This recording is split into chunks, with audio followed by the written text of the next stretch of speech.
இத உள்ள வைமா.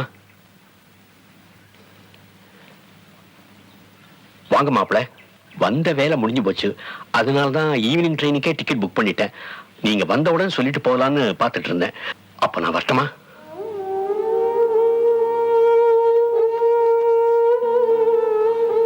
மாப்பிள, உங்க கல்யாணத்துல நான் ஏதாவது குறை வச்சிருந்தேன்னா என்ன மன்னிச்சிருங்க. கொஞ்சம் கொஞ்சமா நான் அதை எப்படியாவது சரி பண்ணிடுறேன். ஆனா அதுக்காக என் குழந்தைய கண்கலங்க வைக்காதீங்க.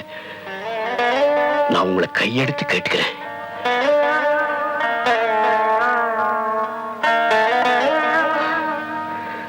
நல்லா இருமா.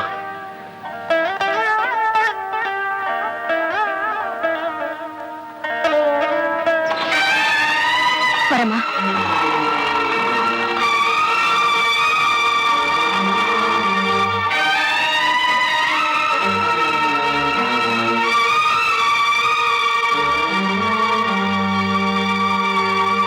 என் மேல கோர்ந்தா என்ன திட்டுங்க கத்துங்க. ஆனா எங்க அப்பா அம்மா மேல கோத்த காட்ட உங்களுக்கு எந்த உரிமையும் கிடையாது. அவர் ஒரு ஹார்ட் பேஷண்ட் தெரியுமா? உறவுக்கு தான் மரியாதை காட்டலனா கூட வயசுக்காவது மரியாதை கொடுத்திருக்கலாம். உங்க அப்பா அம்மா கிட்ட அன்பா மரியாதையா நடந்துக்கணும்னு எனக்கும் ஆசைதான். ஆனா நான் அப்படி நடந்துக்கிட்டேன்னா இந்த ஒரு வருஷத்துக்கு அப்புறம் நீ எங்க போகும்போது விவாகரத்துக்கு நீ மட்டும்தான் காரணம்னு அவங்க நினைக்கலாம் இல்லையா? இப்ப உங்களுக்கு என் மேல பெரிய அபிப்பிராயமே கிடையாது. நீ திரும்பி போகும்போது இந்த மாதிரி ஒரு மாப்பிள்ளையோட வாழறதை விட நீ இங்கே தனியா வாழலான்னு உன்னை சந்தோஷமா வரவேற்பாங்க.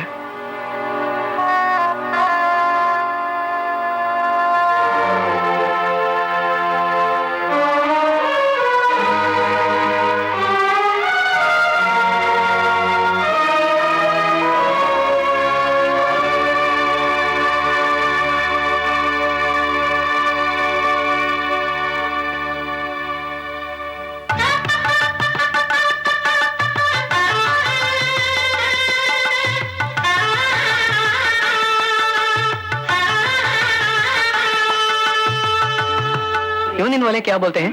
उसने गलती की है।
உங்ககிட்ட ஒண்ணு காட்டணும். எனக்கு நிறைய வேலை இருக்கு, தொந்தரவு பண்ணாத. ஒரே ஒரு நிமிஷம் தானே கேட்கிறேன். Will you stop it? தொந்தரவு பண்ணாதன்னு சொல்லிட்டு இருக்கேன்ல. மரியாதையா சொன்னா உனக்கு புரியாது? நானும் பொறுத்து பொறுத்து பார்த்துக்கிட்டே இருக்கேன். சின்ன குழந்தை மாதிரி நடந்துக்கிறதுக்கு ஒரு அளவு இல்ல. நீ என்ன செஞ்சாலும் யாரும் கேட்க மாட்டாங்க தைரியமா? Well, then your mistake and there is a limit and this is it. தயவு செஞ்சு வெளியே போறியா? இந்த இடத்தை விட்டு வெளில போக சொல்றீங்களா இல்ல இந்த வீட்டை விட்டு வெளில போக சொல்றீங்களா? ரெண்டும் தான். அப்ப இன்னும் ஏன் என்னங்க வச்சிட்டு இருக்கீங்க? மெட்ராஸ் கன்பிட வேண்டியதானே? போயே, உன்னை யார் வேண்டாங்கறாங்க? அப்ப என் டிக்கெட் ஏற்பாடு பண்ணுங்க.